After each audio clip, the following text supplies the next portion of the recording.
Hello friends, कैसे हैं आप सभी।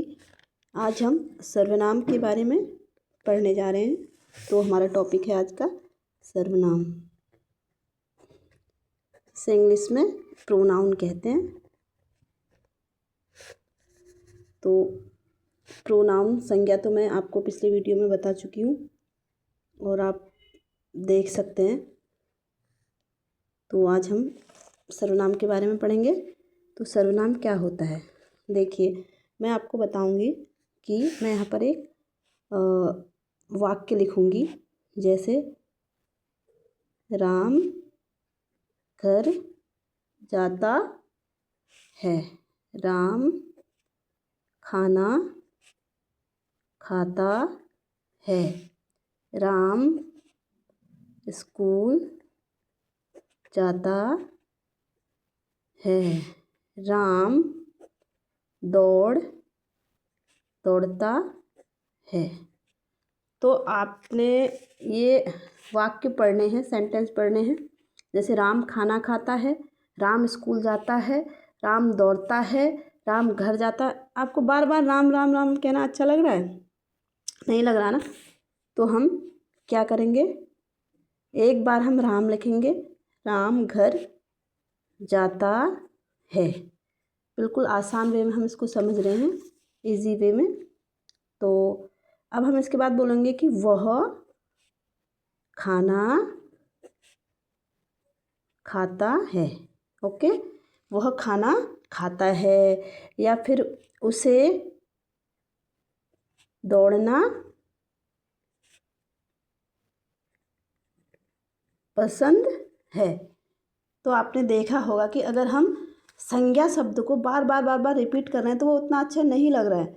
तो हम क्या करेंगे, हम संज्ञा के बदले में जिन शब्दों का प्रयोग कर रहे हैं वही हमारे क्या हो जाते हैं, सर्वनाम हो जाते हैं। देखो, ये एक प्रकार से वाक्य की शोभा को बढ़ा दे रहे हैं, वाक्य को अच्छे प्रकार से प्रस्तुत कर रहे हैं। अगर हम राम राम राम कह रहे हैं, किसी व्यक्ति का नाम बार बार ले रहे हैं, तो वो उतना अच्छा नहीं लग रहा है जितना हम उसको चेंज करके फिर दोबारा से हमने बोला कि वह खाना खाता है, उसे दौड़ना पसंद है, वह आ रहा है। हम उसके बदले में हमने क्या बोला, वह बोला, उसे बोला। तो यही क्या है, सर्वनाम है। ठीक है, आपको हमने उदाहरण के थ्रू समझाया। अब हम आपको इसकी परिभाषा बताएंगे, इसकी डेफिनेशन बताएंगे। ठीक है, परिभाषा किसकी, सर्वनाम की।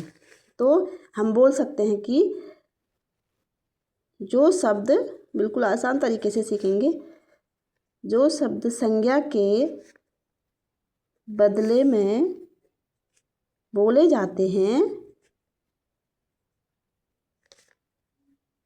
उन्हें क्या कहते हैं, सर्वनाम शब्द कहते हैं।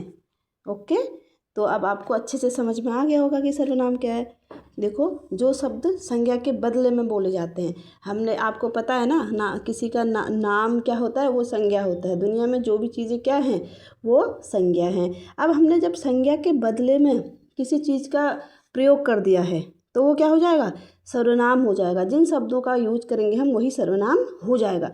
अब देखो, संज्ञा जैसे मैं क्या हूँ, मेरा भी तो कोई एक नाम है। मैं अपने नाम के लिए क्या लगाती हूँ, किरण जा रही है, ये तो नहीं लगाऊंगी। मैं लगाऊंगी कि मैं जा रही हूँ। ठीक है, जैसे आप हो, ठीक है, आपसे मैं आपका नाम नहीं लूँगी, मैं बोलूँगी आप जा रहे हो। तो वो क्या हो गया, नाम के बदले में मैंने आप का यूज कर दिया। मैं ये नहीं बोलूँगी कि रोहित जा रहा है, रोहित जा रहा है ना, मैं बोलूँगी आप जा रहे हो। ठीक है, क्लियर हो गया होगा अब ना। ठीक है, तो हम अब आगे बढ़ते हैं। ये तो आपको सबको पता चल गया है। तो अब हम इसके टाइप्स की बात करते हैं। तो जैसे हमने संज्ञा के टाइप्स पढ़े थे, वैसे ही सर्वनाम के भी,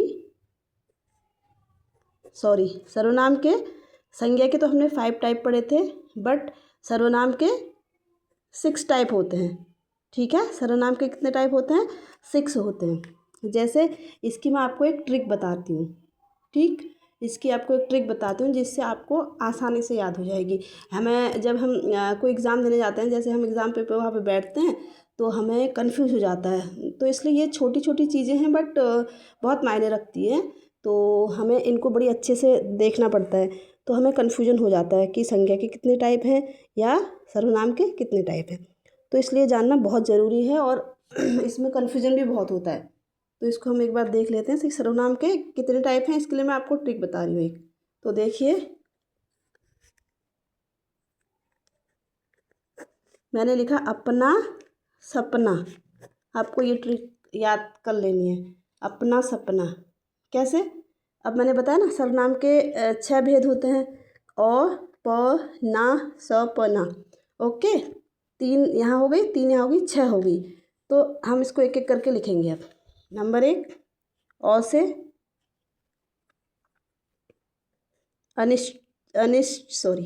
अनिश्चयवाचक सर्वनाम।